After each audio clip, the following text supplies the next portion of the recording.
So it's nearly summer and the sun is shining and the craft shows are blooming and it's time to go make some money. So let's head over to the Dollar Tree and see what we can find to turn into some profitable laser projects. Let's start with the things I'm going to spray paint.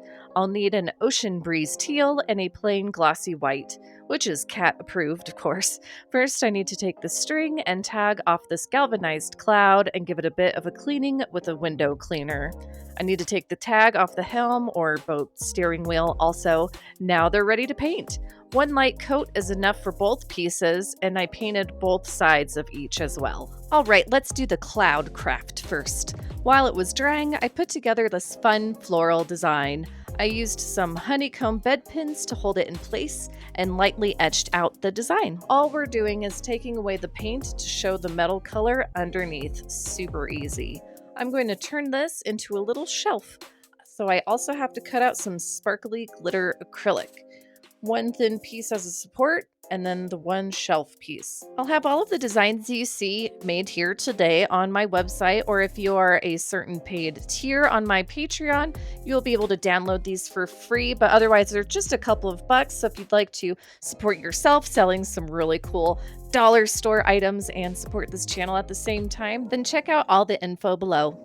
Using some of this Gorilla Glue or E6000, or really whichever clear adhesive you like, I put on a thin layer and use these dollar store clamps to hold it in place.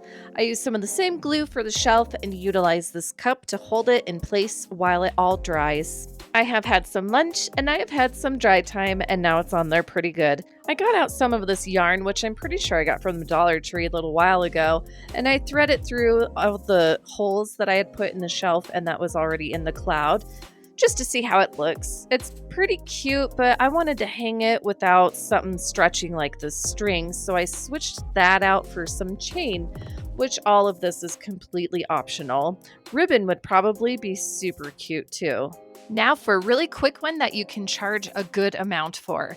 I was so happy to see that the Dollar Tree had these little wooden treasure boxes. I used to do primarily nerdy events, so I'm putting a Legend of Zelda design on the lid and on the front of this box. There are a lot of ways to finish this up. If I had some wood varnish, you could really make the engraving pop out like this one I did some years ago. So cute. Just be sure to glue in a piece of felt on the inside. I think it really takes it up a notch. Before we get into my very favorite and profitable craft for this video, let's do the super quick one that doesn't even need any finishing steps. I am a huge fan of selling cutting boards. We did a bamboo one in the last Dollar Tree video, and this time I found a textured glass one.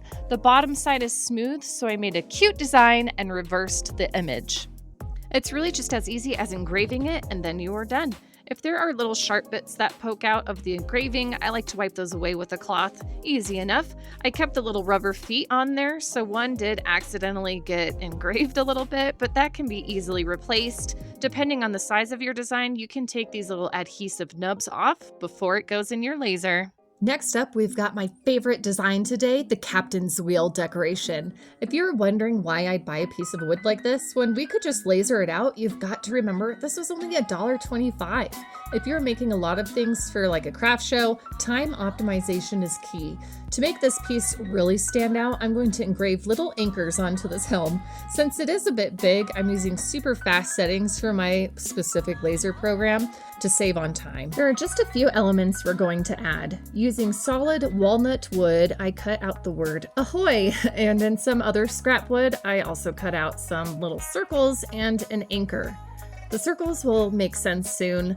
I think the anchor is going to be cute in a white color, and I am going to make the wood grain pop out with a clear paint. Either of these could also be painted by hand if that's your thing. I just like spray paint. To finish this up, you'll need some glue, scissors, the wheel, obviously, and some of this jute cord that I also got at the Dollar Tree. Taking some glue and a bit of the string, I'm going to wrap it a few times around each of these sticky outy bits. Hot glue makes this pretty quick. Now it's time to find out what those circles are for. Since we have such great textures going on, I want to raise up the ahoy word piece to give the whole thing a bit more depth. I just want to make sure that they are placed where I can glue them onto the wheel. Wood glue would work well for this, but I'll just stick to hot glue. I carefully stick them together and we are almost done. done. I glue on the anchor straight to the wheel, so now we have like 3 layers going on. To hang it up, I just cut a bit of string, tie it, and loop it through the hole and itself to make a more substantial looking hanger than just one piece of string looped through. I don't know about you, but I doubt someone's going to say, "Hey, did you get that at the dollar store?" And it's awesome because it only cost us a few bucks to make it, even with that paint and extra wood. How much would you sell this for? Or would you just keep it? Talking about things to keep, I have one more super duper fast project. All you need is one of these little jars and some adhesive wood veneer. This material is such a great hack for making stunning decorations, quick and easy. Even easier if you'd like to buy the designs from this video. Wink, wink. Once it is done engraving and cutting out, you just peel off the backing and put it in the little groovy space. Of course, I will be filling mine with chocolate. If you haven't seen much about this super underrated laserable material, I have a whole video about it right here.